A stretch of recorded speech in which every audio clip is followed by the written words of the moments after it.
This is Kanzenshuu, the podcast, episode 344 for the week of September 29th, 2013. Battle of Gods! Woo!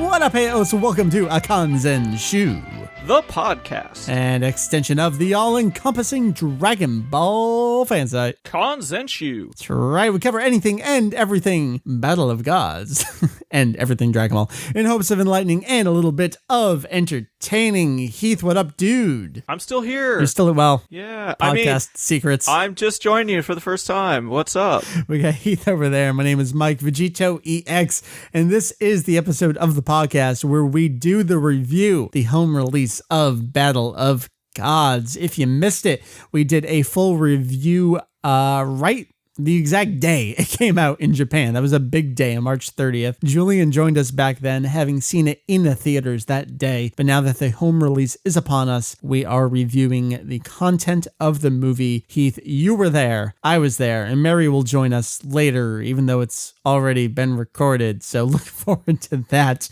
But it's been a while, man. How you doing? I'm doing pretty good. Yeah? It's good to actually be home. Even though you've been out and about, I know the whole group of us Kanzenshuu folk, we've been plugging away like madmen on the website lately. We have, which is actually good. It's a big distraction. But there is so much going on. So much stuff. Oh my God. We're going to talk a little bit about it in the news. And some of that news relates to major content on the site. So we'll get to that shortly. I do want to toss out there, Heath, you were going to be so excited to know that I, Mike Labrie, VegettoEX, have finally ordered the Rock the Dragon set. I saw that on Twitter. And you fought long and hard watching the price. I mean, you were a diligent consumer. It was insane. And I think, what, did you save like $5? It was weird. So for those of you who visit the site, and we're going to talk about this at the very end, we have a donate page. It helps. Great. We also do the Amazon Associates referrals thing. We put that toward reviewing stuff pretty much exclusively here on the site. So here's the way I phrased it. I didn't want to waste folks' money, if you want to put it that way. Yes, Right Stuff has had the Rock the Dragon set for $60 since before it came out. Amazon, I think it went up at $70 and then jumped up to almost full MSRP at like $90. And I'm thinking, well, I kind of have to order it from Amazon because of saving up this referral money for months. I don't want to just put that much toward it because there's going to be video games and I'm going to have to put it towards some of that stuff later on. So I was waiting for the price to come down, at least somewhat rival Right Stuff. And it would go to 70 and then it would go back up to 90 and it would stay at 90 for a week. And then it went down to 65 and then it went down to 62. And then it would jump up a quarter. Right. And then it would... It was like a 10 cents over the course of a day. And a whole bunch of people linked me to the site. I was so grateful to Camel. Yeah. Where you can, they just chart stuff out. And it's crazy looking at the chart for Rock the Dragon. Finally, it went down to $62. Like, well, that's close enough. And I delayed a little bit. I mean, I think I had some meetings that day. It's like, oh, I'll get back to this. By the time I came back, it was back up to $68 or something. Like, God damn it, I just missed it. So I waited another day or two and it went back to $62. So that's the price I locked in at. And you're welcome, everyone. Since I purchased it, it stayed at $62. So if you're looking to buy Rock the Dragon, well, there you go. It won't drop anymore. And that's now my they story. were waiting for you. They put movie 1 on there, and they're like, this Mike Labrie guy, he's got to buy it. That's at some the thing. point. Josh, our buddy Kendamu, pointed that out to me. I mean, I knew that the 3 movies were on there, but it did not even occur to me that I was obtaining another version of DBZ Movie 1. How do you feel? Feel warm inside, or is it like a contentment? I feel like a total slut, gotta say. Yeah, that seems pretty accurate. So anyway, that's a thing. Heath, so we got the Battle of Gods review coming up with Meri in a little bit. We have a bunch of news to cover. The last episode of the podcast we released was our special DBZ video game music extravaganza special reminiscence number 2. I enjoyed the hell out of hearing everyone's stories and mixing it together. I kind of do those episodes more for me than anyone else. It's really one of those projects where if anyone else likes them, great. But because I can take advantage of people and request stories, I do it. I really hope you enjoyed the episode. I had so much fun putting it together. So check that out. But that means it's been a while since we've covered news. So Let's do some Dragon Ball news. Heath, Dragon Ball Online. It's closing, man. And I'm a sad panda. And so it started with the Korean version put up the official announcement. And I do have to give thanks to the Devil's Corpse and his friend HG Project, who's actually doing the Korean translations on all the Dragon Ball Online stuff. Basically, it's shutting down. Actually, at this point, it has shut down. It was September 26th. And that was the story for a little bit. We still need to update with this. We're a little bit behind on some of the news here since I've been out. But 2 other countries are shutting down. That's Taiwan and Hong Kong. Dragon Ball Online closing, was that October or something like that? 3rd, I believe. Shortly. Like I mean, very soon. Mm-hmm. So Heath, Dragon Ball Online, we saw our buddy Jake finally picked up, was it the Taiwanese guidebook to Dragon Ball Online? Mm-hmm. Dragon Ball Online, it's so rich and full of history. We've covered it not extensively on Kanzenshuu as a whole, especially on the podcast. We've done some timeline discussion, that kind of talk, but there's so much to it, and I'm starting to feel regret about never jumping into it. I somewhat agree, but I didn't want to steal a social security number. So. No, well, there was that. I mean, that was the original version. I think some of the others you could get in without stealing Korean socials. But so for those of you who don't know, my background in MMOs is non-existent until... Hey, I'm with you on that one. Until Final Fantasy XIV. I don't know why I bought it, but I did. A Realm Reborn. I've been very, very on and off playing that just because my life has been insane the last few weeks and months. So that's been my first MMO ever. And so things like people screaming at me, this tank is slow, tank's not doing his job, DPS, steal the aggro. I don't know what the fuck you people are talking about most of the time. So for me to do this in an MMO that isn't even in English would have been very interesting for me, to say the least. Probably would have been very entertaining. So that's my background. So like I have these feelings of regret, but I can't entirely because I probably would not have enjoyed it, but maybe I would have overcome that lack of enjoyment because it was Dragon Ball. I don't know. I will never know at this point. So Heath, you think we're never going to see an English release now, right? I would almost put money on it at this point, which is something that we've talked about for such a long time. Do you think it could have succeeded in English, that is? I think if they tied everything together, made, one large global network, I don't know if it actually would have exceeded to what their expectations would have been for it in, say, North America, or with just an English version in general. I'm kind of with them. I don't know that an English version, I mean, they had to have run the numbers and the way the MMO world is. All right, so that's Dragon Ball Online.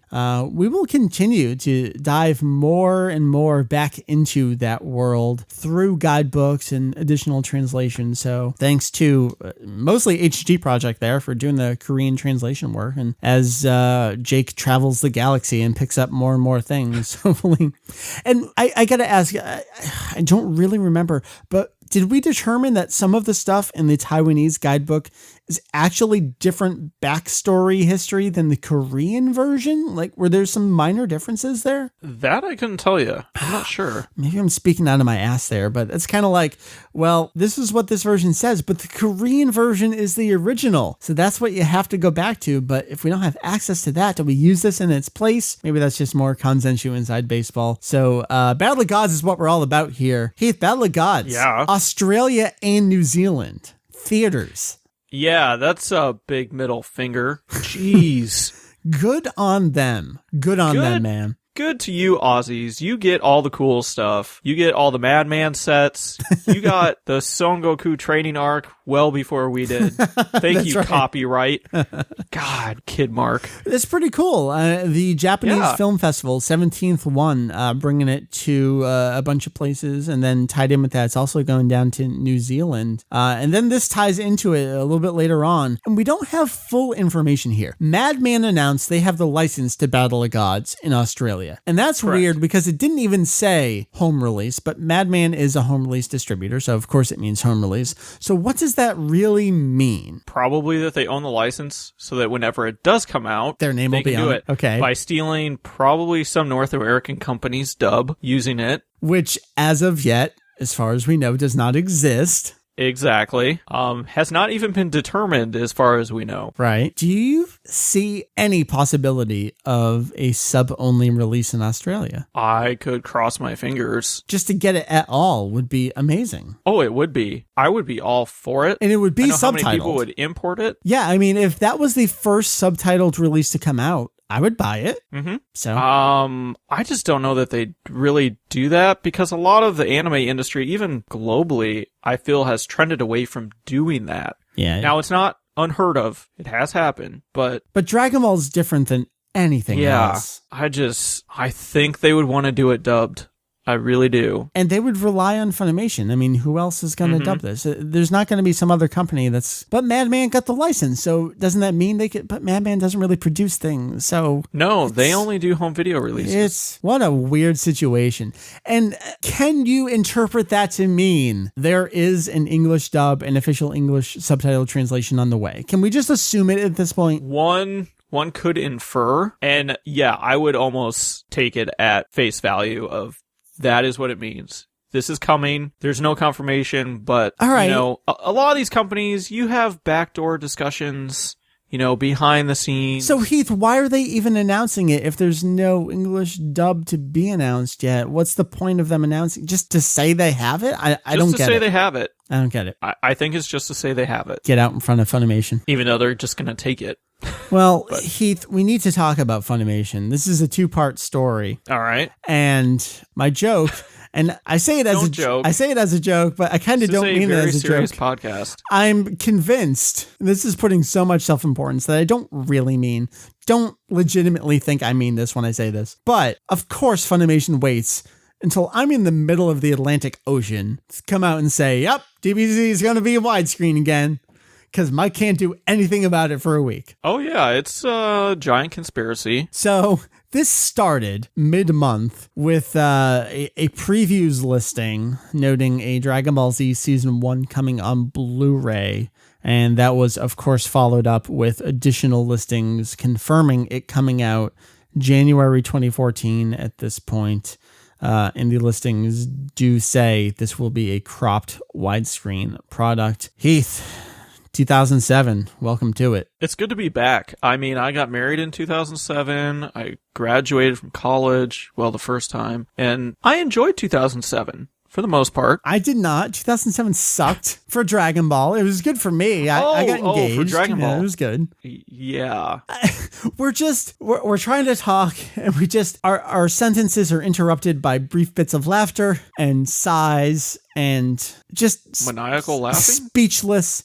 I know our buddy Mark recently summed it up on the forum in response to someone where Funimation obviously ran the numbers. They know whatever feedback they're going to get negative toward this widescreen announcement, it's going to sell. It's going to make no difference to the numbers that this does in the long run. And it is clearly much cheaper for them to produce. We know a little bit about what this is, but I still feel like I want to hold off until real trailers and more than just product listings come out. I'm getting the impression that it's not just going to be the 1080p masters they made in 2007 for the orange bricks. We know the orange bricks as is exist at 1080p and were downscaled for the DVD release. I'm pretty convinced, I'm like 75% there, that it's not just going to be those. There is a new, let's call it remaster on the way that is separate from the 1080p orange brick master and separate from the level set master that came out this last year. So it's another new HD remaster. You don't think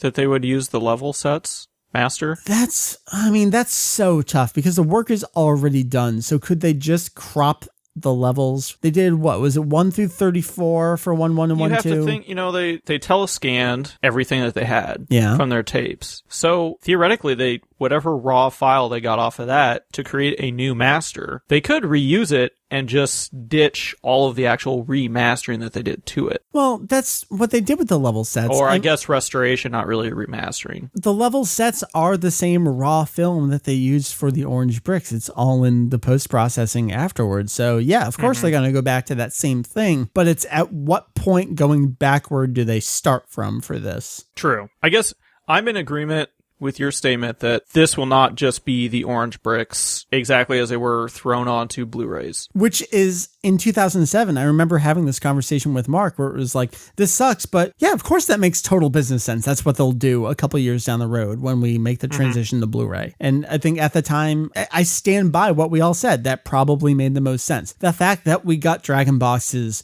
was amazing. And the fact that they did what they did for the level sets was amazing. And it really sucks that it didn't work out for them. It sucks that it shows that that's what they're capable of. Yeah. If they put the money into it.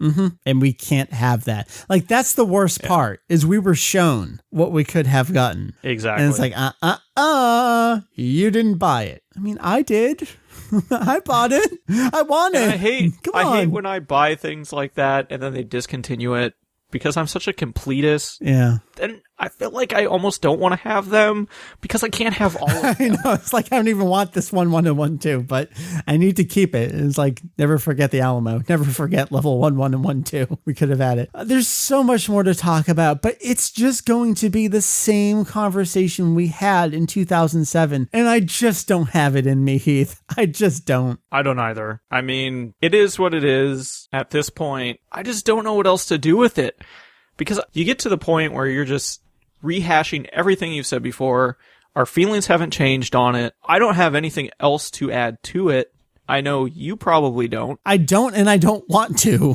Exactly. So I guess we'll review it when it comes out.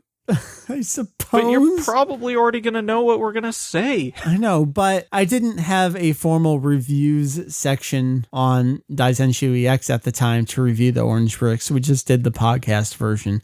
And by the time I was ready to publish, as I was really late working on my level reviews, by the time I was getting ready to publish that, they already canceled it. So I just gave up. Like, why should I bother reviewing this, posting the review? It doesn't matter. So maybe I'll try to be more timely with this one. Dedicate some winter break time to reviewing this next thing. Now, that was my other question. Yeah. Originally, when this was posted, everything said January 2014. Now, every place pretty much has a date of December 31st. Which is always just a placeholder date when there's nothing to announce. So it's probably still January. And even more probably on top of that will be delayed to some other time when they're actually ready for it. So there's that. But apparently it's going to get new cover art. Try to trick us. No, it's not the orange bricks. We promise. All right. Wonder if these ones will be blue. Let's just ignore this for now. Maybe if we ignore it, it'll go away. Let's talk about some Battle of Z stuff. We first got word of extras coming to the game from Jump in Japan, the Naruto costume coming for Goku. We have that information. That is definitely coming to North America and Europe. That's great. It's the day 1 edition bonus. That's if you buy the first printing, there will be a download code included where you can get this Sage mode. I haven't followed Naruto. I think the last time I mentioned this recently was I call it the Majin Sasuke arc. I didn't get to that. So yeah. I'm pre-Shippuden.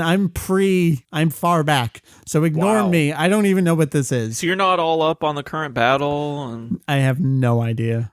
I have no clue. Make something up, and that's probably what happened. Okay, so I don't know what stage mode is. Forgive me. But then there was stuff in addition to that, and that's apparently Super Vegito and Super Saiyan Bardock are coming as extra DLC for the game. Now, the first confirmation we got was from Europe, and that's if you pre-order them, you will get it. It's a little vague, but it sounds like if you pre-order the game in Europe at all, you get both. But then I was able to get the press release from Namco Bandai and the assets and all that stuff. It sounds like Super Vegito and Super Saiyan Bardock will be separated from each other for retailer specific DLC. To me, that means one of them will be Amazon and the other will be like Best Buy kind of thing. Heath, Super Saiyan Bardock, I know a lot of people have said this. Super Saiyan Bardock, I guess that makes sense. That's kind of a special thing. That's a recent addition. That's a bonus thing. Super Vegito, though, stripping him out as DLC, kind of like question mark? I feel like he should just be a standard character in the game anyway. Yeah, so does this mean, do you get Vegito when you don't get Super Vegito? That's weird. Well, he's so strong. You don't even need him as super. Vegito just doesn't strike me as extra DLC character. I know. I feel like it's something nobody would be like, oh my god, I got a pre-order for that. So I have Super Vegito. Right. Bardock I kind of get. Again, he's so recent of an addition that, basically whoever gets Super Saiyan Bardock as their DLC, they will have more sales than whoever gets Super Vegito. And again, that's what the press release seems to say right now, and we'll see as we get closer to a release, which as of now is still early 2014. We don't have even a month at this point. Kind of weird. But Heath, we also had the first full-length English language trailer for Battle of Z. You posted this up while I was gone. I know, and everyone was so excited because it was like 2007 all over again. Sorry. Video game trailer. Yay. I mean, this one is narrated in English. Chris Savitt, some English voices thrown into the mix here. First glimpse at English voices for Beerus and Whis as well, though. They straight up mention Battle of Gods. Like, they can't not acknowledge it at this point. That doesn't mean anything other than it's in the game. Correct. A lot of people were guessing at the voice actors. Right. I don't know their names. I am not super familiar with dub actors, so I really have no idea. It's a couple lines like, yeah, I guess that sounds like it could be the characters. Sure. I'd want to hear more before I make any kind of judgment call. Yep, that's the TGS trailer for Battle of Z. It sure is a video game. Cha-ching. I'll be honest though. I showed this trailer to Meri and she showed a little bit more interest than she has in recent years. I think it was oh shit, people are playing online. That's kind of cool. I was going to say, is it because she can team up with multiple people? Yeah. I think it was the fact that it was so much a multiplayer that was, all right, that's slightly different. It's not like she's going to play the game. Well, she would for a little bit. No, she won't. Let's be honest. No, she won't. Okay. She'll watch me play it. She'll hear me cursing. She'll be like, I'm out. Never mind. So maybe it's not the game that deters her from playing. It's just me. Let's be honest. It's just me. It's just me being a loud, foul-mouthed asshole as I play Dragon Ball video games that turns my wife off. This is Mike from 1998. It is. He likes to revert. VegettoEX as a 16-year-old does still exist. It's when I play Dragon Ball video games. That's when he comes out. It all makes sense now. Yep. Let's move on. Some other stuff here. Again, just catching up on things. This was out last month, but Jake picked up on it and someone was asking him about it and it's like, oh, this is kind of news. Heath, when Dragon Ball Heroes Victory Mission first appeared in V-Jump, I believe that was the November issue of 2012, something like that. Toyotaro. Seems a lot like Toyble. And we never went on record as confirming it because we could not confirm it. And we have still ended this news article title with a question mark because we have to. Really don't know. But a lot of it comes from drawing style comparisons. Right. But Heath, Toyotaro is probably Toyble, right? I think we can pretty much say that. Why they can't just come out and say it? I mean, they so strongly hint at it, but will not actually say. So, for back history, there is a fan manga called Dragon Ball AF by a Japanese fan that goes by the name of Toyble. The point of Toyble's AF, at least initially, I haven't caught up with it in years, was kind of just make this amalgamation of all the English language rumors of what AF was. That was things like the title, the character of Zykor, and maybe some other stuff that I don't even remember at this point. And it's been ongoing and kind of slowed down for a while, coincidentally around the time that Victory Mission was getting going. So in one of the latest releases from Toyble, I will read for you the English language translation of Toyble's message here. So due to a variety of circumstances, I have been unable to continue drawing Dragon Ball AF, but it's a work I feel an attachment to since I did get my start writing with it and all. No matter how many years it takes, I intend to keep writing. I hope you'll find it in your hearts to look on it fondly. Toyble, August 10th, 2013. And we have to note, this is alongside a completely black silhouette of a character that is clearly beat from Dragon Ball Heroes Victory Mission. And I believe in the manga itself, Ishinran mentions something about Toyble, the ruler of the world, cannot continue the story because he's been working on something else, and there's a mention of a card battle. It's like, how much more do we need at this point? Not a whole lot. I'm curious if V-Jump or Shueisha has pretty much told him, you can't blatantly... Don't mention this, yeah. Well, I kind of understand, because they don't want to go out there and say, if you create infringing works, will think about hiring you, because they don't want to encourage that. So I get where they're coming from. So this is probably the closest that Toyble can get. And I understand that. And I'm fine with it. It's great to see him get picked up. And while Victory Mission is just kind of that's a dumb card story, it's something to talk about every month, I suppose. Yeah. And for the most part, he does a really good job with it. And, I mean, he tosses in Easter eggs here and there. Like there was a Kajika cameo and I think some Nekomaji stuff at some point. Like Toyble knows his freaking Toriyama and does whatever he can to show that he knows his Toriyama in Dragon Ball. So I appreciate that. And which is why I'm happy. Right. So good on him. There's a lot of other video game related. Let's do video game stuff before we move on to kind of the big final news. Big one. Yeah. Heath, J Legend Retsuden is that new compilation coming out in Japan.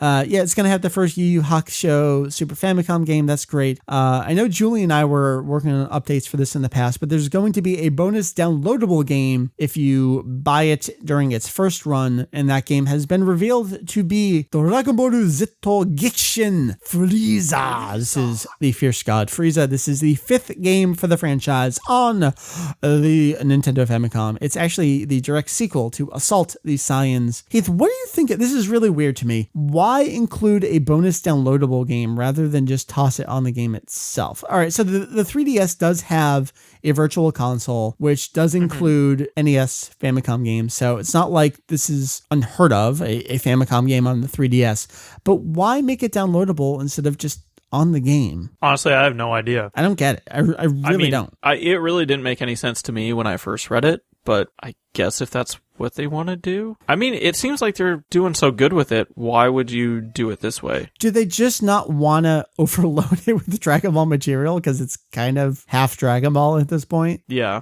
I don't know. I mean, sure, it's great to have a bonus downloadable game, but it's separate off the rest of the cart. I don't know. It's just, Japan's weird sometimes. So along with this, we also have the TGS trailer. It shows things like you can save, and it's got border options and... Wait, I can save? Yes. Sweet. I hate playing those games where I can't save and then I lose everything when I've only gotten through one of the 8 levels. So Heath, we've covered a lot of stuff, but really the big story this last month, especially this last week, we've been waiting for this. As this episode comes out, the final chapter, the +1 chapter of Jaco the Galactic Patrolman is hitting Japanese store shelves. Heath, right now it is 5 p.m. for me in New Jersey, so that means it's 4 p.m. for you. That means it is 6 a.m. in Japan. I know that Julian is awake. He's going to be heading off to work. He will be picking up his issue, and that means later on that day, the English version from Viz will be available. And spoilers. Then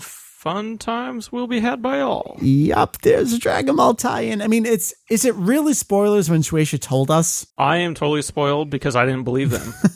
I totally bought it from the beginning. Yeah. And I think a lot of people bought into it because why would you even mention Dragon Ball if it's not going to be in there in some capacity? Right.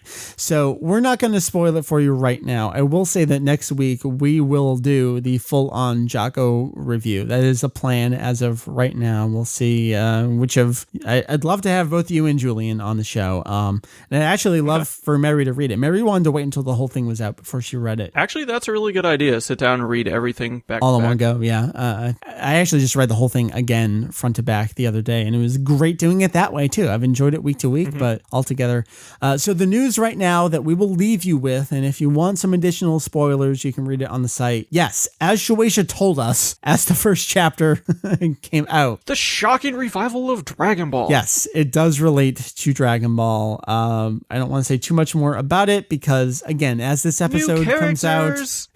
Well, new Dragon Ball characters. We will talk about that next week so everyone can have a week to read it, all that stuff. So I don't know if I want to say much more other than, Heath, we at least got confirmation that Jocko will get a tankobon release in Japan in January. I'm glad it's coming, I guess I'll say so soon. You know, I thought it was soon. I want to pick it up. But I was like, wait, it's October. But wait, October is kind of near the end of the year, so I guess that's soon. It just usually, when a lot of series like this run, it usually takes a while for something to come out. But I guess if you consider it's been weekly, Toriyama had a lot of it done ahead of time. We know that, yeah. They knew how many pages it was going to be. Yeah, we had a page count as it was starting, which is strange. I mean, Jocko was planned. It's not inconceivable that they could plan this all ahead of time. Right. And again, we don't know. They say tankobon.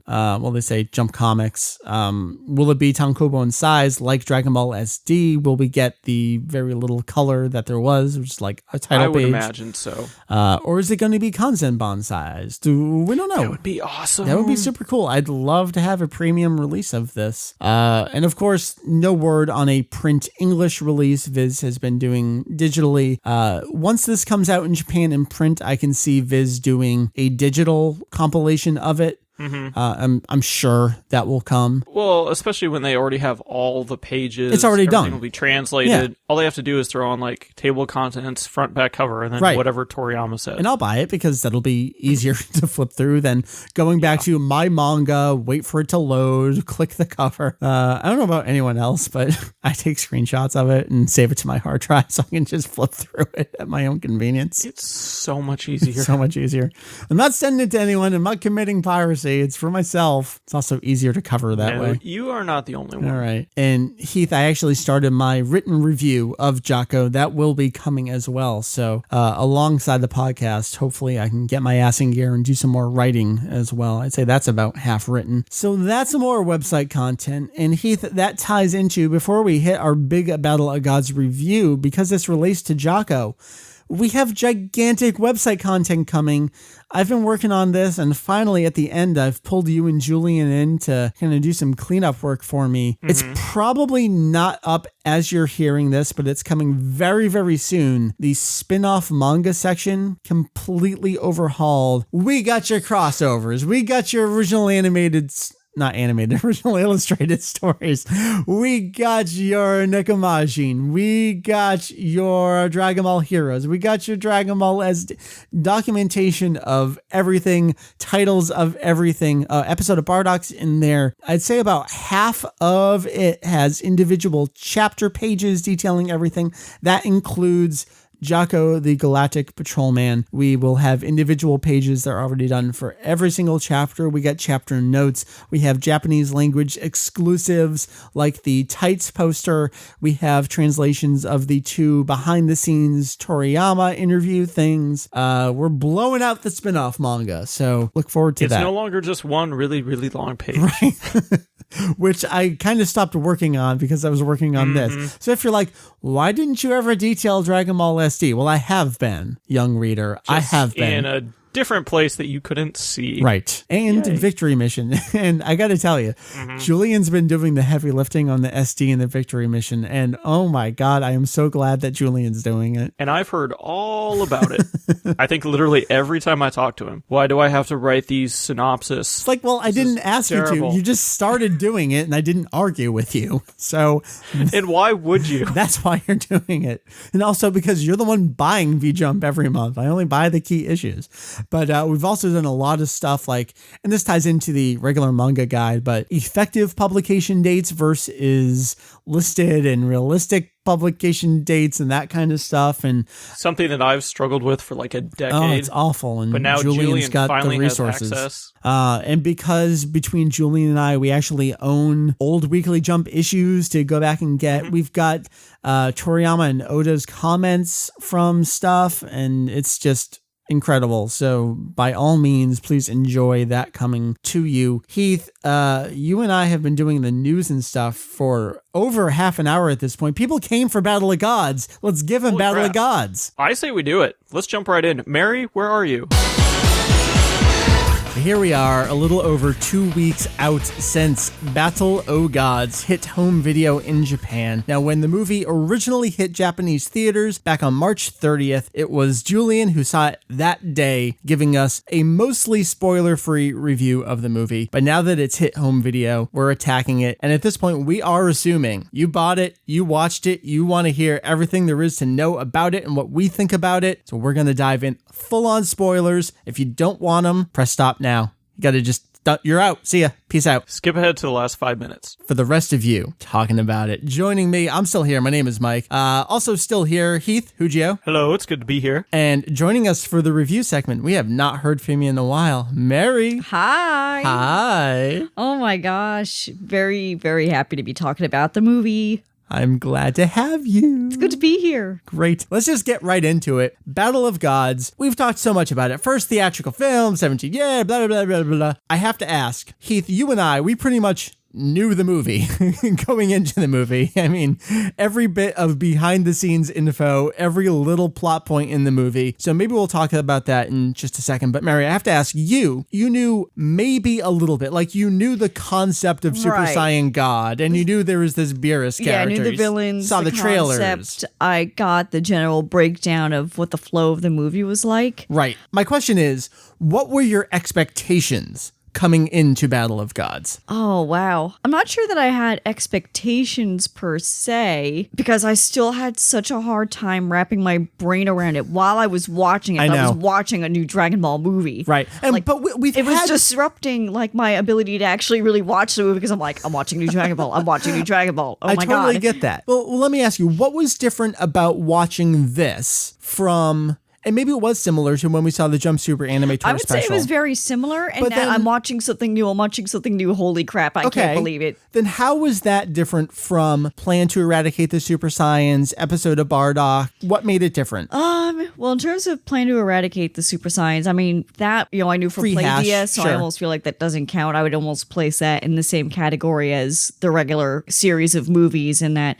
they were older. They have long since been out. So even though it was this new pretty looking version, it kind of didn't count in your head. Yeah. Okay. And then with episode of Bardock, I mean, I didn't care for the story too much, to be honest. So I didn't really have much in the way of attachment or thoughts about that one way or the other. All right, sure. Does it have anything to do with Toriyama's involvement? Yeah, what do you think about that? Maybe a little bit, to be honest. As far as expectations go, I think, and I know this sounds really shallow, my expectations were mostly on the visuals, to be honest. Yeah. Because when I think of Dragon Ball, I just think of old show from the early 90s with, I don't want to say limited budget, because the movies were pretty well animated, but just seeing one of my favorite franchises brought up to the 21st century with a budget and with high expectations for Toei themselves on how it's going to gross worldwide. So presumably they put a lot of money into the animation. Presumably. And how is it going to look? I had full faith in the voice actors to, slip into the roles just like they always have. Sure, so it wasn't even on that, yeah. And with the story, I mean, I wanted personally that beautiful Dragon Ball mix of silly mixed with action mixed with character goodness. All right, well, let me interject there because this was a very different type of Dragon Ball movie. This was not the summer, fall, winter jump festival movie triple feature kind of thing where it's, oh, here's a villain, Goku struggles, then Goku overcomes in the end. This was kind of a complete story. So were your expectations different knowing... Well, just time length in general. Right, a 90-minute movie, knowing it was going to be a full-length movie. Did that affect your expectations for it? Not necessarily. No? But now that you say that, in hindsight, I realize, oh yeah, so the original 13 movies were, 45, 50 minutes or so, and this had more room to breathe. Would they be able to step out of that comfort zone of doing a relatively short feature into, can you sustain this for a full hour and a half? And I think it did. We'll get to more answers on that, but I think that colors where you're coming from on that. So I basically, long story short, came into this with a very open mind. Okay. With not much knowledge, enough knowledge about it, but not so much as you guys. Okay. Well, then let me turn it to you, Heath, and whatever your answer is probably going to explain my perspective too. Knowing literally everything except having actually seen the movie, how did that affect your expectations going into watching it? My expectations were kind of middle ground because I already knew what the story was. Now I wanted to see what it looked like. Right. It wasn't a matter of what happens at the end. You know what happens at the end. Right. You know every single plot point along the way. A lot of it for me was, how are the music cues going to work? How is the voice acting going to come through? Was everything going to mesh coherently? And I think that's probably where you came from a lot too. Definitely. Just from knowing the story. And I found myself part of the time sitting there thinking, okay, what was the backstory behind this? All those little tidbits we had of, oh, I can see where they cut this segment out, or I can see where they moved this. And that was kind of neat, but at the same time, it was a little distracting. It took my mind away from just sitting and enjoying the movie, which is probably why I've watched it like 10 times. Have you? Oh, well, that's different because I've still only watched it the one time. And raw. I gotta say, that kind of... That's my next question. So this is probably what you're going to answer, Meri. How was it watching a raw Dragon Ball product for the first time in probably like 15 years? Well, I felt a level of hardcoreness that I have not felt in a really, really long time. I used to, and this was while I was watching the show dubbed and buying fan subs, but simultaneously, I would also watch Dragon Ball Z Raw as it aired on the International Channel in repeats. Back in the late 90s. It was a little bit difficult in that I can kind of, pick out words here and there, but not being able to get the nuances of the actual dialogue being spoken. I mean, there were a couple times the performances, and I can, certainly look at the animation, but overall, if I were to rewatch it, it would have to be with subtitles. Yeah, I was going to say there were a couple times that we did pause, and you were like, I think I got this. Can you tell me just in general what just happened? Okay, all right, I got it. Let's go. Heath, you were talking about being distracted a little bit, you're probably talking about thinking of the original Lizard Beerus and knowing the infecting, all that stuff. I had only a little bit of that, but I think I was different from you. I ended up just being completely lost in the movie, and I really wasn't taken out of anything. And I think that's really interesting that the two of us had a different viewing experience that way. For me, that was just the first time. The second time I watched it, I just said, brain off, watch. Brain off, I'm done. I'm just going to enjoy it. And I did. Yeah. I mean, I sat in my hotel room, I popped it up on my TV, and I just laid in bed and watched. That's nice. It was amazing. Cool. All right, well, let me take it over to some of the new stuff, and really that's the new characters. Meri, what were your thoughts having finally seen them in action, Beerus and Whis? I thought they were a lot of fun, and you know what? We've been around the block for a long time now. It's very easy to be jaded and think that, okay, Toriyama, he's been at this for a while. I've seen everything he's got. I've seen everything. He's made such a huge variety of characters over the years. What could he possibly pull out at this point so late in the game, in the year 2013? Right. I was pleasantly surprised by both of the new characters. They were just a lot of fun, very different from one another. They had similarities to past characters that we've seen, but I think they definitely hold their own. I actually think Whis was a little more original in some ways. And Toriyama said that too. He was like, well, I've never really done a pretty boy kind of character. That's a lie, though. It is a lie, but maybe not as a main focus kind of handsome man character. I wouldn't say he was a main focus. Well, especially not in a movie. But I definitely enjoyed their antics. Heath, how about you? Finally seeing them in action. Were Beerus and Whis good new additions to the Dragon World for you? Yes, they were a breath of fresh air, especially when it comes to movie villains and characters. Yeah. I really thought they brought a lot to the film itself, and they played off of each other so well. Not only each other, but they played off the rest entire of the cast, Yeah. especially Kaio and Vegeta, so much that it's like, well, if these two guys are in this much awe, well, I guess I have to respect these guys, because look at how they're reacting. Heath, I got to ask you, you mentioned, well, in terms of movie characters, they had maybe depth and characterization. Do you think it was enough to kind of hold their own against every other character that we've ever seen, say, in the manga? I would think so. I mean, I don't see why not at this point. You think they have enough character to them? I think so. I think they were built up enough within the film. Yeah. I think there's still more backstory, obviously, that we don't know about yet. But And Meri, I know you don't remember all the little super exciting Right. guide tidbits, all that stuff. But Heath, I got to ask you, I've seen a few people say this. We still holding out hope, you and I, Whis is some type of Shinjin character, Makayo Shin. Are we like, next movie, come on, is that finally got to come out? I'm crossing my fingers. I'm very hopeful. Yeah. I don't know if it'll happen. Toriyama probably forgot about it already. I do feel, and this is going back to what you were saying earlier about overthinking, knowing too much. I feel a little bit let down there because it just seems so weird where some of that we were stuff. so sold on that, though. We were. I mean, we harped on it for months. Because they were revisiting some of that information so recently before promoting the movie. It's like, why are you guys talking about this again? There's Well, got to maybe be it a is reason. just a setup then. Maybe it is just a setup. I mean, Toei's obviously hoping this. We've talked about this. The 3 billion yen goal. They pretty much hit it.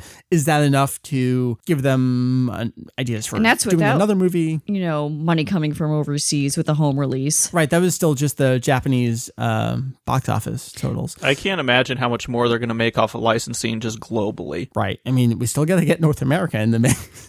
Everyone's got it but us. We're That's screwed. so funny. So I think we're all in agreement here that Beerus and Whis, great additions to the world. I have one gripe though, and it's Okay. only one of 2 gripes I have with the entire movie. Really? Okay. And one of it is what bugs me about these 2 characters is that it's further escalating the god hierarchy of, oh, well, this guy is above this guy. Oh, and you Thank thought you. this guy was the top. Like, Yeah. I'm just thinking back to the original Dragon Ball Z where, like, you thought Kaio was end all be all, but then there's like Kaioshin Right. and then, oh, wait, no, it's even beyond There's that. the Dai Kaioshin above Dai them. Kaioshin. And it's Right. like, okay. Where's the ceiling? I need a Yeah. ceiling. Because if you don't cap it, like they're just going to keep coming up with these excuses. And I guess part of it also kind of ties into Super Saiyan God too. Yeah. But that actually didn't irk me as much as like the God hierarchy stuff. Okay. But I get the need to have to continuously power up, but it just seems like such a cheap plot device. Okay. Heath, it sounded like you agreed on that. The unfortunate, maybe, expansion of the god hierarchy? I don't know. Yeah, it's when you really sit down and think about it, it really makes the original manga series, at least probably 2/3 of it, seem so minuscule in the grand scheme of things. I know, but isn't that just how it goes? And I think it was It Julian is. that was pointing this out recently, but even when Kaio was first introduced, as far as we knew, there was just the one Kaio. Oh, that's what I mean. And then it turned out, oh, actually, there's 4 Kaio, Right, and then the right. Dai Kaio, and then the because then Kaioshin. it's harder and harder to take, you know, those other gods seriously. But isn't it the same way with, It's the same way with regular I don't want to say characters, Pilaf, too. but I want to say Red Ribbon Army, and then Tenshinhan, and And like Tao Pai Pai, Yamcha is like long gone at that point. Piccolo Daimao, and then Vegeta, It's and then just a- Frieza. It's just a global inherent Dragon Ball issue of the need to have to get stronger and bigger and better. Okay. But I think the rest of the movie being so strong, it's okay to just accept that for what it is. All right. Well, Meri, before we move on to some of the other stuff, what were some of the traits of Beerus and Whis that you liked the most? What really sold them for I you? loved that Whis was obsessed with Earth food. Yeah, I thought that was adorable. it was. It's like, ooh, this is great. And It's then he kind was of like the entire end goal of the film is really, well, we got to eat more food. and it's different from Majin Buu just eating everything in sight. It was that Whis really relishes the taste of food. Yeah. Whereas Buu is just like, I'm eating everything. And it's just, Boo versus Beerus in that capacity, just the enjoyment of food and how that came to a head. That makes sense to you? Was that oh, fun? yeah, totally. All right. As far as character traits go, because we watched it raw, it's hard for me to really understand Beatrice's character, other than he seems pretty chill and laid back. He's pretty lazy. But beyond that, I don't really get what else there was to his character because I didn't get the nuances of his dialogue. All right. And like, is he a kind of sarcastic character? Does he, like, I don't know what, I kind of relying on you guys to tell me more about his character. Well, Heath, let's go over to you. What were some of those traits, and maybe can you expand upon what Mary's talking about and asking there? Well, kind of like jumping back to how I said they played off of each other. Okay. It's, you get a lot of interlude between the two of Beerus is like, hey, Uis, you need to get over here now. And he's just kind of, oh yeah, I'll get there. And, you know, they kind of don't take each other seriously. Right. But then they do at some points. And Beerus will talk down to Whis, and Whis will talk down to Beerus. Yeah, Kinda, it's like they're equals, but they're not. But and especially as we learn at the very end, like, well, there's someone stronger than me, and that's my martial arts master. Whis. It's like, wow, that's kind of interesting. So, I don't know. His character really is lazy, like a cat. I mean, I love, one of my favorite things in the entire movie is when he wakes up. He just falls. The whole scene of him crawling down and falling and then licking and grooming himself. Yeah, it was great. If you've ever been around a cat, they nailed that. Yeah, totally. I don't care what is going on around me. I'm not really awake. Exactly. Besides lazy, he basically just destroys things. He's irritable like a cat. He has a lot of cat traits. Yeah. I guess this is a good way to put it. Yeah, where it's kind of very simple-minded, but because he's I say erratic. Real. I don't mean like he's a real person, but he's a real character. So there's a little bit more to it in that simple single-mindedness. But yeah, well, he's very moody like a cat. He'll be in a good mood at the party, and then all of a sudden someone takes his food, and he's going to blow up the planet. Yeah, you know, during the whole party stuff, I didn't really get that it was let's see how long they can entertain me before I destroy things. I really got he's just there and he's just like, okay, I'm having a good time. Wherever this takes me, them down. Yeah. And they're just like, yeah, sure, we'll join. This sounds fun. Right. And that's it. There's nothing really to it. They're just there to have fun because, well, he just woke up after sleeping for 15 years. Yeah, I feel like a cat, he kind of got distracted from his original mission, which was learn about Super Saiyan God, the fact that there was food. That's another thing you talk about being distracted. Every time they go somewhere, just from the beginning, he can't remember his dream. Mm-hmm. Super Saiyan something, but he can't remember. Yeah. And then every time they go somewhere, Whis has to remind him what they're actually there for. And he goes, oh, yeah, that's right. Super Saiyan God. Uh-huh. We got these characters. We're really building the world here, but in terms of a movie, it all comes back to, was it a good story? Because we can have great characters. We've had great characters in movies before, but maybe the story isn't the greatest. Meri, did you feel the story of Battle of Gods was what you were looking for, what you wanted? It kind of remind me of past movies, to be honest, of like, we're trying to seek out the ultimate fighter. Yeah, blah, like blah, Dr. blah. Wheelo, yeah, who's the strongest in the world. Right, Sure. that's exactly what I was thinking of. Okay. But I think the rest of it is so slapsticky that the story almost takes a second, what's what I'm trying to say? It takes a back seat to the main plot point, to the point that in the middle of the movie, I kind of forgot what the main point of the movie was. So you were like really didn't Beerus. see Goku that much, like in the middle of the movie. Right, we He wasn't even on my radar, to be honest. You forget about Goku while you're watching all the other stuff? Yeah. Okay. Heath, how about you? Was the story of Super Saiyan God all this little, it's weird. Like the story of the movie wasn't necessarily the story of the movie. Does that make sense? Yes. It's kind of hard to pinpoint because it's such a mashup of all sorts of different things. Mm-hmm. And then kind of like Meri said, it's really odd because I even found myself thinking this, all of a sudden you're just hit with like, Goku's not here because he gets defeated and almost for the whole middle half of the movie, he's not even around at all. Well, apparently he was the whole time. We'll get back to that shortly. Yeah. But it was really nice. A lot of people said, oh, I wish we could see more of the minor cast members. Mm-hmm. And you kind of do. Not super up close where everyone has dialogue and they interact, but you see them around. They're there doing things, talking. We heard all the stories of Toriyama originally planned for a little bit more side character stuff, but it was getting too long. Did you feel like maybe we did need some of that stuff, or was it enough? I'm kind of half and half on it. I mean, the movie length as it was, I thought they pretty much got that where they needed it. I don't know if they could have gone too much longer. Yeah. But at the same time, one of the weirdest scenes, and I think more for me, it's musically, when they do show up and they're just showing the random shots of them at the party. Mm-hmm. And that music that plays is just like, is this a party or a what's going on? And then all of a sudden it just skips ahead to Pilaf. Yeah. That whole sequence is just, it was really odd. And I can't be the only one that thought that. Personally, I would have liked to have seen less Pilaf and more time spent on those side characters. All right, well, let's get into that, because that's kind of the question again of a 90-minute movie. We've never had pacing in a movie necessary like this. Meri, you were saying after we watched the movie that the Pilaf stuff in particular,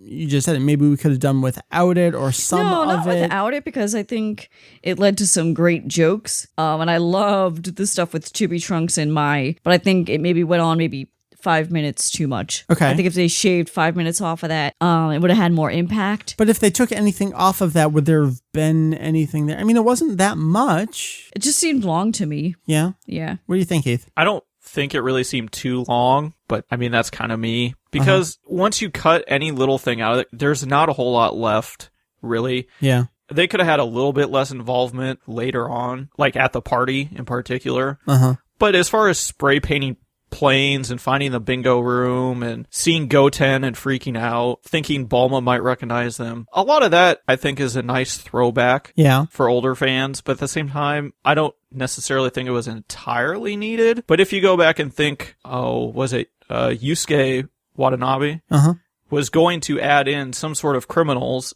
and Toriyama said, well, if you're going to add in these random characters, we might as well make them somebody people know. And that's where Pilaf and the gang actually which I think is brilliant. Yeah, yeah. So at the same time, when you know that, it makes sense. What it could have been. But, I think I disagree with both of you. I loved every minute of it. I think it really helped give the movie a sense of kind of real-time pacing as opposed to Dragon Ball Z movie time pacing. That's where everything a good point. Super condensed. It did feel very real-timey, which I liked. Yeah, yeah. So that's where I'm coming from. I would agree with that. Heath, you were talking about musical cues. I do want to touch upon, probably very briefly, the score to this movie by newcomer for the franchise, Norihito Sumitomo. Before I answer anything, maybe Keith, I'll start with you. What'd you think about the overall score to the movie now hearing it within the movie, its own context? Overall, I thought it was fairly decent. It's a little bit of a stray from what we're used to, but I mean, I can live with it. There were only 2 or 3 points where I was really just like, oh man, I don't think they quite got this music right. Yeah. But then there are other points where you're like,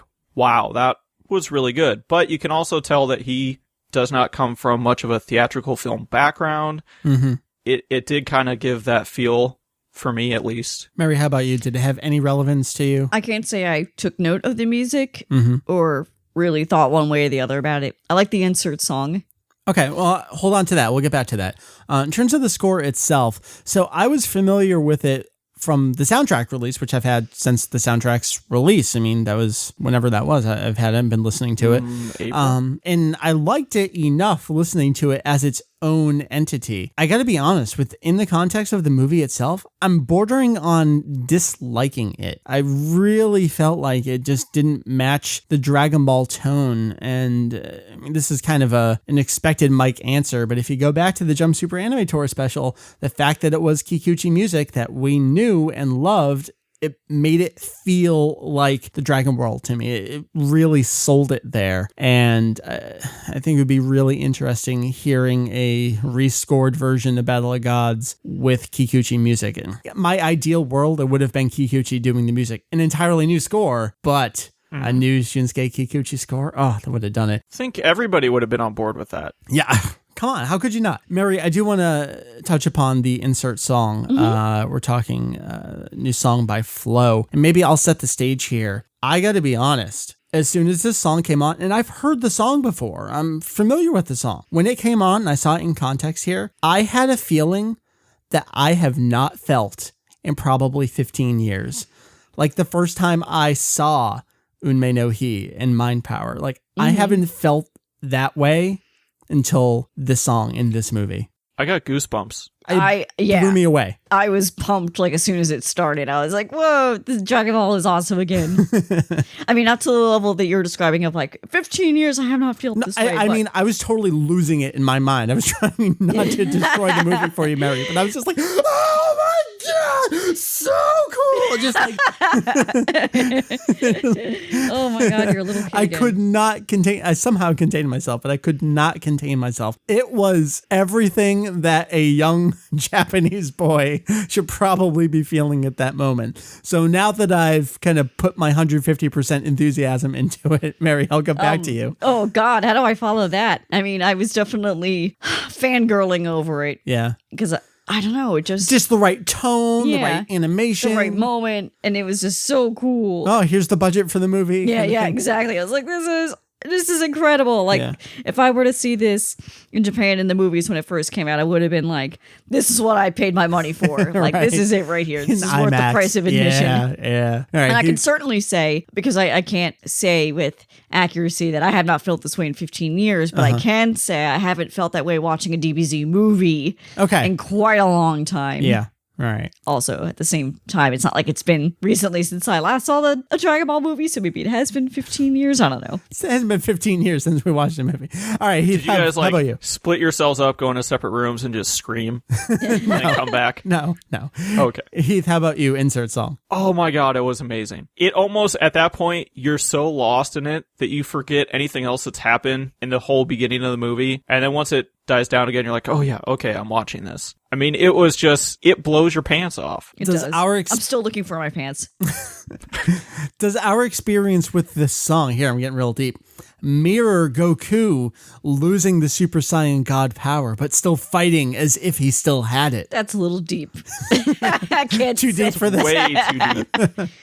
Nice try, though. All right. I think it was just, the director said, this needs to be the kick-ass moment of the movie. Yeah. That's what they did. Pull out all the stops there. All right, well, let's talk about the animation overall then. We had some occasional CG, the whole flying through the city Oh my kind of God. stuff. You're saying, oh my God, so what do you got? That's one of my qualms. I'm not a huge CG person to begin with. Uh-huh. And some of it worked well. And when they started to do the fly through the city or come down to Capsule Corp, oh my God, I wanted to close my eyes and hopefully open them and the CG would be gone. Yeah, there are a I couple mean- instances. That through the city, it was like, I don't know, guys. Yeah. I mean, some of it worked. And then the other one that really stood out to me is Kaio driving Goku around his planet in his car. And the car is clearly CG, but the planet is not. It was. I mean, we lost it just because the idea that they're just going to sit and drive around in circles was hysterical. I know. But the visual of it, I agree, it was maybe a little bit the off. But same I time- will say the backgrounds Uh-huh. in almost the entire movie are just absolutely gorgeous. Oh, I'm going to need to rewatch it just to look Pay at those attention. finer details. All right, what were you just going to say? The CG was awkward, but I was expecting worse. Were you? Yeah, because That is true. a lot of anime movies, and I'm thinking more about the early and mid 90s when they try and do CG, were just so god awful that it really Well, makes we're you shake 20 your years head. removed from that. Oh, I know. But I still, know. you don't have faith It's still in not perfect though Yeah. at all. I mean, it still sticks out like a I mean, sore it thumb. clearly is not a seamless blend. No, No, not at all. No. but in some instances, I get why CG is easier than hand drawn animation. Yeah. Yeah. Stuff I with mean, the it is car. a lot easier to do a lot of those camera swoops and Sure, all that. Yeah, that's fabulous. It's really easy to do it on a computer in CG, but good God, can you tell? Mm-hmm. And that's all I'll really say. I want to pull things back to the main character of Dragon Ball. That's Goku. Something that our buddy Kay has really been championing is that the Goku we see in Battle of Gods is Toriyama's manga Goku and not Takao Koyama's movie Dragon Ball Z Goku. Explain. A lot of that is Goku isn't, I must protect the Earth. Goku in this movie is hiding out on the sidelines, watching what's going on, being thoughtful about how he's going to fight. And it's, I'm in it for the fight. And I guess if I save everyone in the process, that's great. But he was very Toriyama Goku. Heath, how do you want to expand on that? Is there much to expand on? I thought you got that. Yeah. Yeah, no, I can see where you're coming from, though. It is, like we said at the beginning, it strays very far from all of the previous Dragon Ball Z movies that we've seen. As far as characters, reasons, motivations, things like that. And from that respect, I would tend to agree that Goku, I don't know if I'd say significantly different, but he is just different in this movie. Yeah, I think so. So, Meri, hearing this, does that color what you think? Did that ever occur to you? It definitely occurred to me that, well, for one thing, just his screen time isn't as much as I was expecting. And in some ways, I was really okay with that. Yeah. In terms of whether or not this was like a manga interpretation, I don't know. I mean, when has Goku really ever cared about saving the world? In just for every the sake of it? DBZ movie. Okay, so the movie, they treat him differently, but in the actual TV anime, I'd say this was pretty close to how he's always been. Okay. Not overthinking things, just kind of going with the flow. I think the anime adds a little to it and the movies really distort it. And I think Battle of God, I'm in complete agreement with Kay that this is the Goku we know from the manga. And I think the question that it comes back to here is for the people that didn't like the movie, I'll ask you, Heath, do you think this was part of the reason? Is this the Goku that, I'll just come out and say it, is this not the Goku they know from Funimation's English dub? Oh, most definitely. It's not the same Goku. Well, I should say compared to Funimation's English dub is not the same Goku. And I have to put asterisk there. I mean, not Dragon Ball Kai Funimation Goku, which obviously was going to be closer and then closer back, but you know what I mean. Okay. No, I would agree with that. I don't think it's any stretch of the imagination, to put it that way. That being said, do you think they're going to struggle when dubbing this? How so? In terms of accurately portraying the Goku that is in this movie.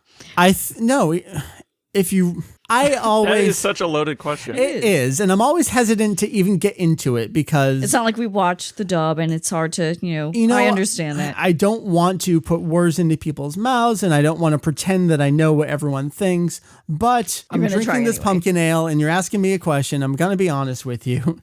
I think they're going to do it accurately if and when they do it. And I think it's going to... I think Shemel's Goku in Battle of Gods, if and when they dub it, is going to feel pretty accurate to the original. I think so too, to be honest. And I think people won't have a problem with it and they won't even realize that it is that way. I think they only have a problem with it because wah, Nozawa, girl, blah, blah, shut up. What does Nozawa have to do with the dub? Because they hate Nozawa. But that Nozawa is not in the dub. I know, but I'm saying that anything, it could be any interpretation, that's what they're going to... Forget it. I don't want to get into it. I don't even get your point. Never mind. I get your point. Do you? Can you say it better? I do. Can you say it better than I can? Sober version of what Mike's trying to say. Yes. Basically what Mike's trying to say is there are some people out there that no matter how good Nozawa is, they will never really respect her version of the character in comparison. And then even if Schemmel does it exactly the same, his will always be better. Thank you. Okay. I'm saying if they're watching the English dub, Nozawa doesn't even come into the equation. And I think... It shouldn't. Right. But if you go on a forum, it's very, very... I don't even know how to end that, but yes. Very loaded question. Thank you, Meri. I'm glad I'm not on the internet. Yeah, it's a good thing you're not. There's so much more we can get into here. We have some questions from folks on Twitter that I think will help us expand upon maybe more of what we want to talk about. So, Meri and Heath, do you have anything else that you very specifically want to toss out there before we answer some of these? Just my final thought about Goku in this movie, since we're talking about him, and then kind of keeping in mind Super Saiyan God is a new form. We haven't even really talked about Super Saiyan God. I guess what I'm getting at is that I didn't care for Goku in this movie. Even though I know we're talking about it being closer to the manga, I was just so enthralled with the side characters and the side stories going on that when Goku was a part of the action, I really could take it or leave it. Because I was so happy with everything else going on. It's like, oh yeah, and then there's Goku. Okay. Beerus is so great that whatever. No, I wouldn't go that far. I think everything just collectively summed up together made it a worthwhile experience. That it's like, I don't care if Goku's here, to be honest. I mean, I'm not into Dragon Ball for the fighting anyway. It's about the characters for me. I have and the humor. Yeah. I have a question that's going to address that, but before we get to it, Heath, do you have anything very specifically you want to toss in? I guess I have one thing. Okay. And that is the credits.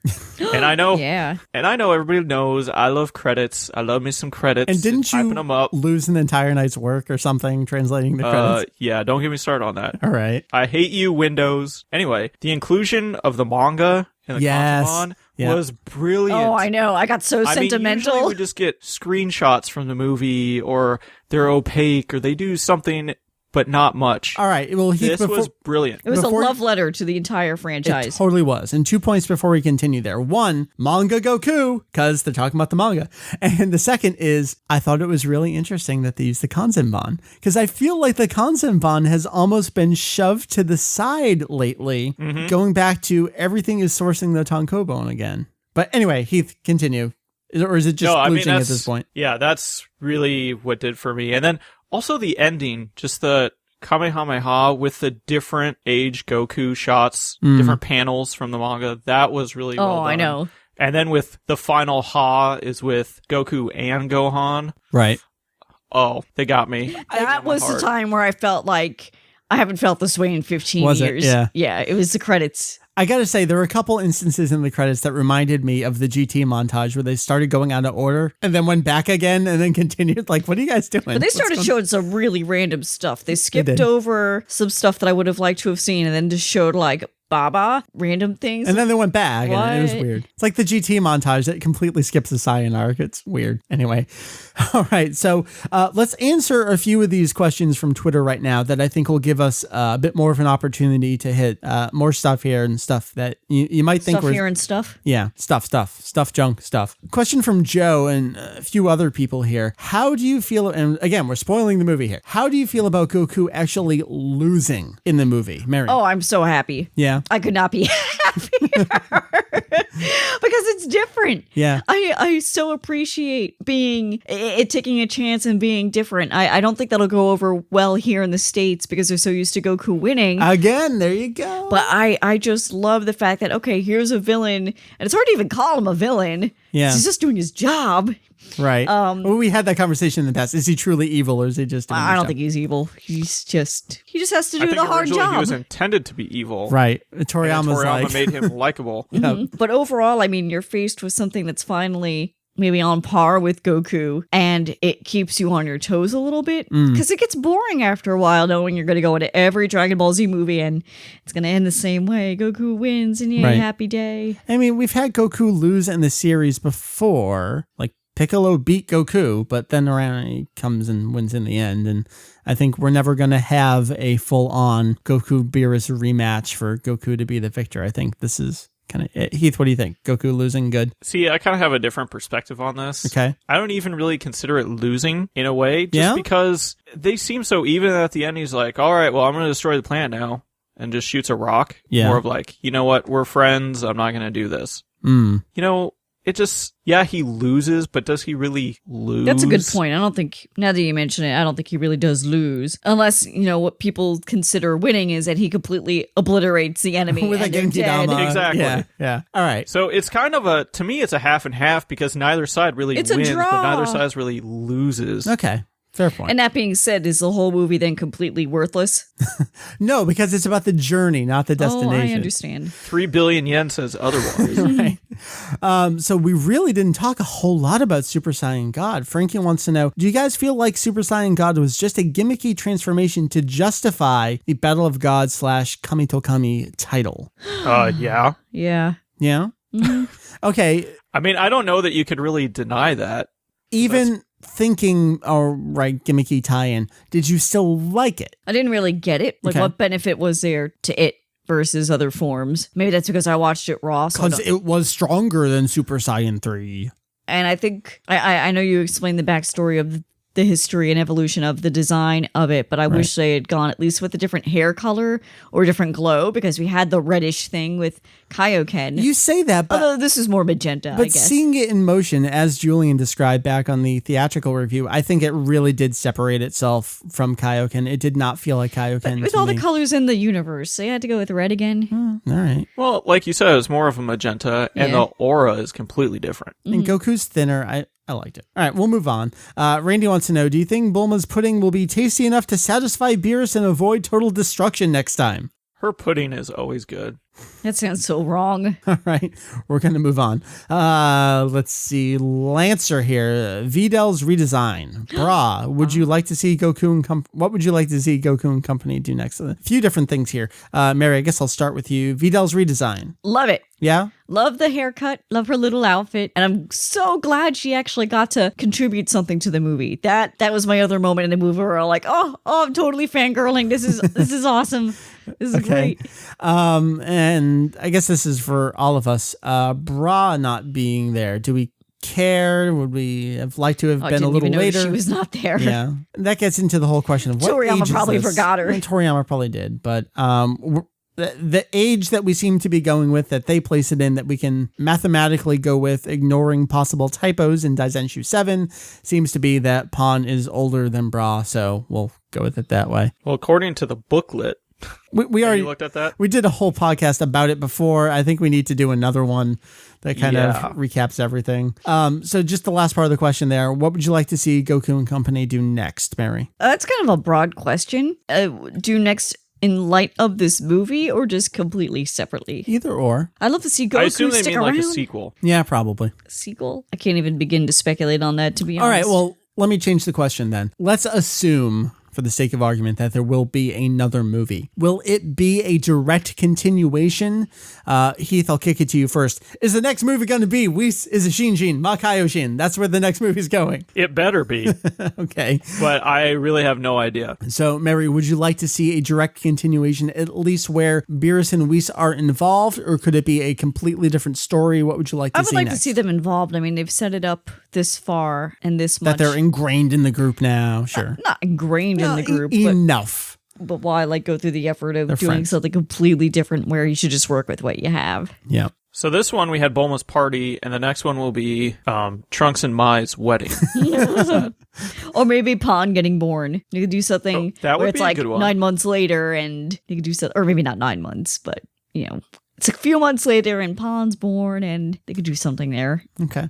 This kind of relates to stuff we were talking about earlier. AJ wants to know, how do you feel the traditional movie structure of Battle of Gods compares to the, quote, bad guy out of nowhere, quote, trope from the previous films? I was very happy to see something different. Yeah. And that we got to wasn't see. it similar? Wasn't it just new bad guy shows up out of nowhere? I mean, he came out of a structure that kind of quasi already exists with the god hierarchy, I suppose. Okay. But I really liked that we saw the villain very soon into the movie. I thought that was kind of nice. Yeah. I mean, I guess we have. Well, he's being talked about from the onset. From the very beginning. Sure. Heath, what do you think? Was it different enough? I think it was different enough, but you also fall back into the discussion of where do we cap off, like Meri was saying, this sort of hierarchy of gods, things like that. But having another god, I think it's quite different than a random bad guy just showing up. Beerus had enough back history to Because you him. could assume that he's been around forever and, doing random things that we just haven't seen because it doesn't fall within storyline. Well, Heath, come on. That gets into the story of when people ask, is this canon? I theorize that what they're actually asking is, are we supposed to accept this as if it has always been this way, even though it's only being written about now this way? It's a larger That's question. tough. All right, we'll move on. Sarah. I don't like those questions. Okay, we won't answer them. Sarah has a bunch of questions about CG. I think we talked enough about that earlier, but Sarah also asks thoughts on Trunks and his cougar girlfriend.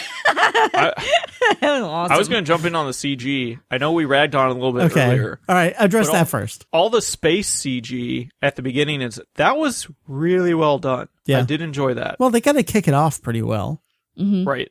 Pull you in, not like, hey, here's our sucky CG. Yeah. Agreed. Okay. Anyway. All right, Trunks and the cougar girlfriend. That's hilarious. It was pretty hysterical. And I wish. I love when they're up in the tree. Yeah. I would have loved subtitles, to be honest. Yeah. You Well, felt they're you in were... Japanese. Yeah. All right. Am I the only one that has watched the movie with the Japanese subtitles on? No, we No. just watched it raw.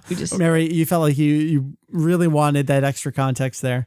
Because, I'm a Trunks fan anyway, and admittedly, I like Future Trunks more than Chibi Trunks, but seeing Chibi Trunks be like such a pimp, Yeah. it's like, this is the brat I'm used to from like the All series. just so he can brag to Goten. Yeah. I think more than any other character in the movie, Trunks felt like his character. I felt like he felt a little off to me. Why? Mainly because he's never shown an interest in girls. Well, he's a little older, quote unquote, even though he doesn't canon. look it. I know. I would have liked their character designs to reflect their age Just increase look a little slightly bit. Like just I a agree. 10, you know? I agree. It I would agree. Make it look like 10 instead of 8 or however many years it's supposed to be later. Right. Now, do you feel that with Trunks having all of this, we barely get anything from Goten? Yeah, he was just kind of you look like Goku and act dumb occasionally. Because there's not much to Goten other than that. Isn't. And I know Lemmy's going to have a huge problem with that. He wants to really talk about Goten. But he's almost worthless in this movie. There's nothing to Goten. There's just not. It was worth it for that one gag with Pilaf and his group, though. And they gave us Gotenks, and Gotenks getting spanked was pretty amazing. Yeah, it's a little awkward, but... It was. A little bit of I need an adult moment there.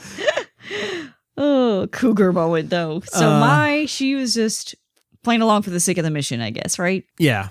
Meri, I know you got to run soon. You've got some stuff to do. Heath and I are going to continue. We're actually breaking the mystery here. We're going to record the rest of the episode after this. I think that wraps up most of the questions we have from people on Twitter right now. So Meri, I do want to get your final thoughts on Battle of Gods. I was very happy to watch it. I think it was worthwhile that this movie was created while the main cast, I hate to say it, is still alive. I think it brought a lot of laughs and a lot of good feelings of nostalgia. Would I call it my favorite Dragon Ball Z movie ever? Probably not, but it's definitely up there, I think, in the top 25%. And it's really tough to tell. I mean, it just came out. We still need to watch it subtitled. We need to let it fester. I think that's true. I think we do need to let it fester, but I was very happy to see it, and I think I liked it more than I was expecting to. Okay. Heath, maybe your final thoughts here then. Oh, now you want mine? Yeah, sure. Fine. I mean, I don't care. But maybe the listeners do. I don't care what you have to say. For what it was, I really enjoyed it. I tend to agree with Meri that I don't know that I could classify it as my all-time favorite movie ever, but it's also one of those things that I find hard to classify because you fall into this nostalgia sort of thing, but at the same time it's new and shiny. Yeah. But it's also completely different from the other movies, almost to the point, in certain aspects, that it's hard to really compare. Yeah. Yeah, I enjoyed it. I liked it for what it was, but I don't know that I could really even rank it. No, it's almost off in its own world in terms of rankings. Like, it's living with things like the Jump Super Anime Tour special and episode of Bardock. And, like, it really, number one for me is... Well, I don't know. I got to revisit the Jump Super Anime Tour special, but it's kind of like Battle of Gods at JSAT and then the other stuff. Well, you can because it's included on the bonus disc. Well, I suppose. So, and if it isn't clear, what we're reviewing now is the content of Battle of Gods. There's the entire home release, especially the special edition. I'm going to work on a review. Heath, I know you've been working on the documentation side of that, so there's a lot to talk about those there. pages are almost done. And then there's the... JSAT is approaching its 5-year anniversary, believe it or not. So we'll hit that up in the near future. I can't wait to rewatch that. Me too. So maybe it'll be dubbed by then. No, it won't. I guess for me, shortly after finishing the movie, I tweeted out it was everything I wanted. And I stand by that. It really was everything I wanted. It was a great revisit of the characters. I think it was less a revisiting celebration than the Jump Super Anime Tour special was, where that really felt like a celebration of everyone together and a villain that really was inconsequential. And that wasn't the point of that story. The point of that story was everyone together. But the characters were all together in this too. They were. I don't see how you can make that Lunch distinction. was there. Lunch was there. But this movie had the mix that I wanted of the fighting, the comedy, the character interactions. It really felt like a new Dragon Ball Z movie were it to be made in 2013. I think it satisfied all the requirements going down the checklist there of what I wanted. It's really a new movie with a lot of throwback. Yeah, and it has some issues. I mean, I will be honest there. I do not love the music in the context of the movie itself. I love the Cha-La jingles. I think those work well because it feels like Dragon Ball. The Bingo song was great. I mean, haven't even talked about Vegeta was pretty phenomenal in this movie. That's true. Horikawa's just amazing. Agreed. So the music was a downvote to me, and some of the animation stuff I wasn't in love with. And I think the overall animation of the movie, for the first new thing in so many years, I was expecting more of Toei here, but I think they played it safe, and maybe that was worth doing because of what it made, only hitting their expectations, not exceeding it. So maybe they were completely accurate in everything they set out to do. Have you seen how many key animators worked on this thing? Yeah. I'm just saying, it's like ridiculous. I don't see it. I don't either. I just don't see it. I don't either. So that's why I thought it was really odd when you see there's like 80 some key And what animators. the hell are they doing? I don't see it. And I want to know what they were doing. Maybe they all did the fight one scene fight at the scene. end. Yeah. Yeah. That's it. That's what they all did. So I think that sums up. We're going to have so many more Battle of Gods reflections as we, I use the word fester. That almost has a negative connotation to it. So maybe that's not it. Maybe we'll digest it. Yeah, there you go. As the months go on. So Meri, thank you so much for joining us. Thanks. It was a pleasure Review. reflecting on it. And Yes. I want to watch it again. We need to watch it again. Thank you. Peace out. Bye, Bye, y'all. Meri. It was good to talk to you.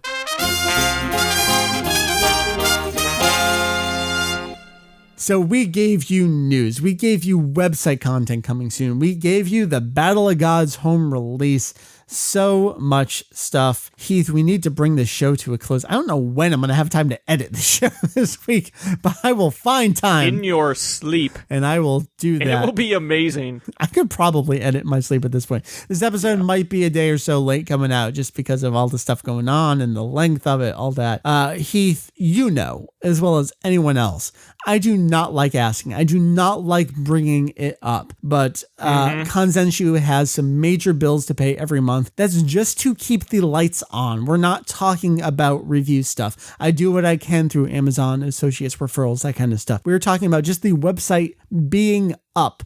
We appreciate any help you can give. I have updated the donate page with every single last donation that has come in so far. But even with that, we are a couple months behind. I mean, I pay the bills, but in terms of what you folks can do to help us out, we are a couple months behind on the bills. Anything you can do is so incredibly appreciated. Check out that donate page. We list names. We give months in your name. Whatever you can do, amazing. That's all I'm going to say about it. So Heath, next week on the show, would you like to join us for the Jocko the Galactic Patrolman review? I'd like to. Will you be around? I don't know that I will be able to. Okay, that's tough. We'll work on that. I will try. Okay. But we will be in discussion. All right, so maybe you won't be there. I know Julian would kill me if he did not do it.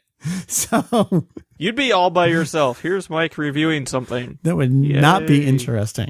So someone will be reviewing Jocko next week. We'll do what we can.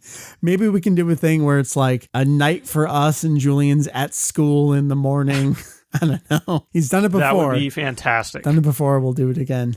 So we got that. I would love for Meri to join us again as well for Jocko, because again, she hasn't read it. She wants to read it all in one go. I'm very interested to see what her take is. Me too, because I've only told her basic details about it. Just the fact that it was going to tie in with Dragon Ball, but it's kind of its own story.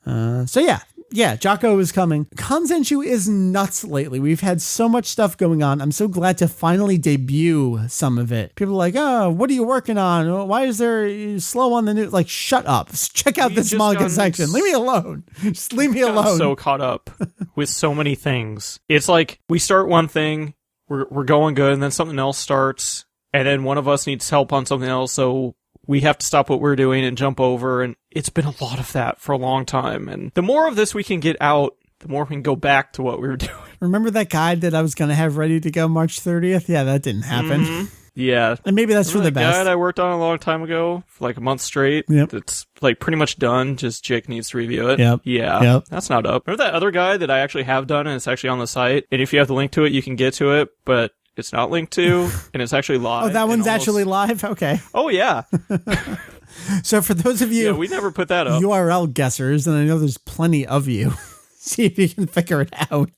Heath, let's wrap this up. Thank you so much. I know you've had some crazy times with work. Yeah, let's. The fact that you can carve out, it's been 2 hours right now that we've spent. So thank you, sir. Well, thank you for having me. I'm really glad to get back on to somewhat of a regular podcast schedule. I know. I'm very much looking forward to it. So we got Jocko next week. I've been promising a Broly review, not review, but I don't even know what to call it at this point. Extravaganzas. Character analysis? Sure, but it's more than a character analysis because it's more out of universe than it is in It's universe. a love analysis. Broly love analysis. That'll be coming at you soon. I had dinner with Jeff last night. Well, that's The good. subject of GT never came up. I'm not surprised at all. So I mean, I'm surprised that Jeff has not come crawling back. And Mike, I am missing my GT. I'm tapping the vein here. Really? And you're not helping. Really, you're surprised by that? No, not at all. That was complete sarcasm. It's honestly, guys, it's another one of those things where we're all just living our lives and oh shit, it's been almost a year. What just happened? I don't even know how to describe it to some of the younger folks that are like, why can't you just do it? We don't live around the corner from each other anymore. It's not the same. I'm sorry. It's not 2007. Oh, is it? I think it is, Heath. I don't know. It is. Let's wrap it up. Heath, thank you, sir, again. Thanks for having me. It's been a pleasure. Can you tell all the fine folks where this website is? Well, this website that we run and that you love because you love us and we love you is at kanzenshuu.com. You can also find our forums, our Facebook page, our Twitter. You can donate. You can enjoy our content. You can read up on awesome news and other fun stuff. You can talk to people. You can hang out. You can enjoy the series that you love, that we love, and we all love it together. And now we have Battle of Gods to share, except in North America. We don't get that.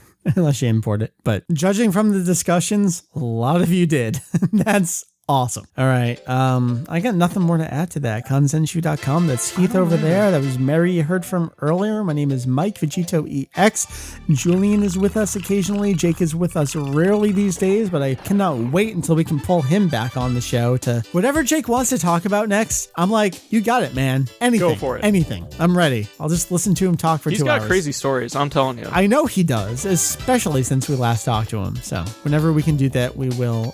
So that's going to wrap up episode 344 of our podcast here at Kanzenshuu. We're going to see what we can do. A weekly schedule again. I'm back. I'm ready. I'm on that saddle. This three-eyed cowboy is ready for one last ride. I've got a parachute. I'm okay. With a major league arm I've got. I'm going to go to the bathroom. I really got to pee. I have to pee. I'll see you guys next so bad. That's it. Heath, wrap it up. All right. Thanks for joining us, everybody. We hope you enjoyed Battle of Gods as much as we did, and we'll check you next week.